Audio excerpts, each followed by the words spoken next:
ObamaCare suffered a major setback this week when a Virginia court ruled that the law's linchpin, the requirement that Americans purchase insurance or pay a penalty, is unconstitutional. Federal District Court Judge Henry Hudson declared that the so-called individual mandate exceeds the authority granted to Congress under the Commerce Clause. The Virginia ruling comes the same week as another legal challenge gets underway in Florida. More than 20 state attorneys general are suing in federal court there, where oral arguments were heard on Thursday. Attorney David Rivkin is the legal counsel in that suit, and he joins me now. David Rivkin, welcome back to the program. Very good to have you here. Pleasure. Let's talk about the Virginia case first. How significant is it, from your point of view, that a judge struck down the individual mandate? It's very significant. It's a good opinion. It certainly demonstrates that more than one federal court finds the heart of its law, the individual mandate, to be constitutionally objectionable. There are some issues with that opinion. It's not as broad as we would have liked, namely it only strikes down the individual mandate and not the rest of a statute.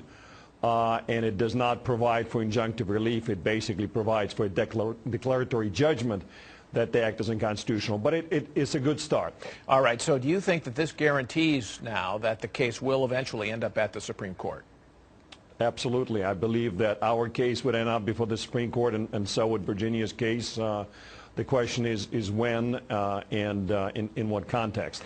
All right. One of the issues here was whether or not the government can legislate for inactivity, that is, for doing nothing, for not buying insurance. Is this the core of the case, the dispute, in your view?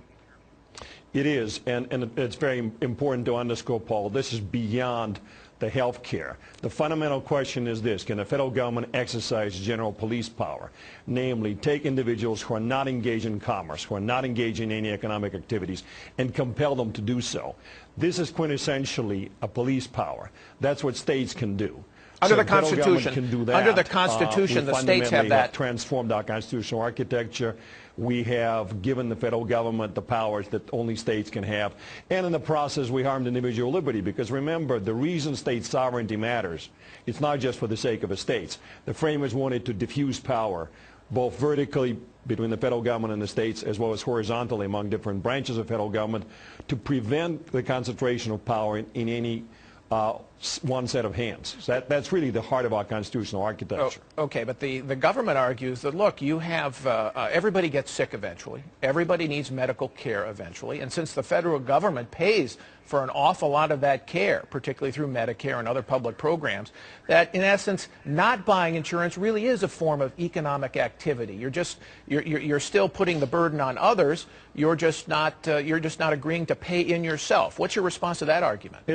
We got into it quite heavily in the hearing yesterday, in earlier stages of our cases. It's a totally specious argument. The government basically is saying that because you in the future may do something that imposes burden on others, okay, they call it cost shifting.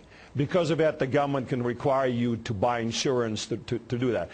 First of all, that problem is endemic, the possibility of cost shifting, Paul, across all market segments. Look at the subprime mortgage. Look at the fact that over $70 billion worth of credit card bills don't get paid every year. Somebody's paying those bills. Billions of dollars are wiped out in bankruptcy. What do you think happens with all that money? They get passed to other market participants. There's no limiting principle under that theory. The government can require then people to purchase insurance to mitigate against any possible future occurrences. But let's be honest, this is not about it at all, and I think the judge understood it very clearly. This is an effort to get the middle class to put in more money to cover the poor. The only way in which the government could have done it legitimately, the way you redistribute the wealth, if you will, in our constitutional system, is impose a tax, collect it, and then give people subsidies. What you cannot do is have a mandate that compels people to do that. That is both unconstitutional and really politically. Think about it. This is a way to do it without paying the political price for it. And all right, of course, the people who did it paid some kind of political price. But the tax would have been even more prohibitive. But I want to pursue this point about the tax, because during the debate over Obamacare, the president said it was not a tax. It was not a tax increase, this penalty. But now, in the legal arguments, the Justice Department is saying clearly that in fact it is a tax. It's not a penalty that's unusual, and in fact in that sense it's constitutional, because we know that all kinds of other taxes are legal and constitutional. What's your response to that? Well, that's not what they did. And as a matter of fact, in our case, in the Virginia case, the judge reached this question in his opinion just earlier in the week. In our case, the judge reached this question and decisively disposed of it quite a long time ago. Basically, that's not what Congress did.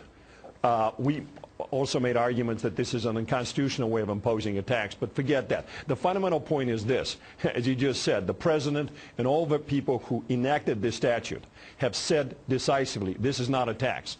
You cannot play this kind of bait and switch. And I really think it's deplorable. Again, what it does, it kind of plays a bad joke on the citizenry. It tells them at the front end, we're exercising this power.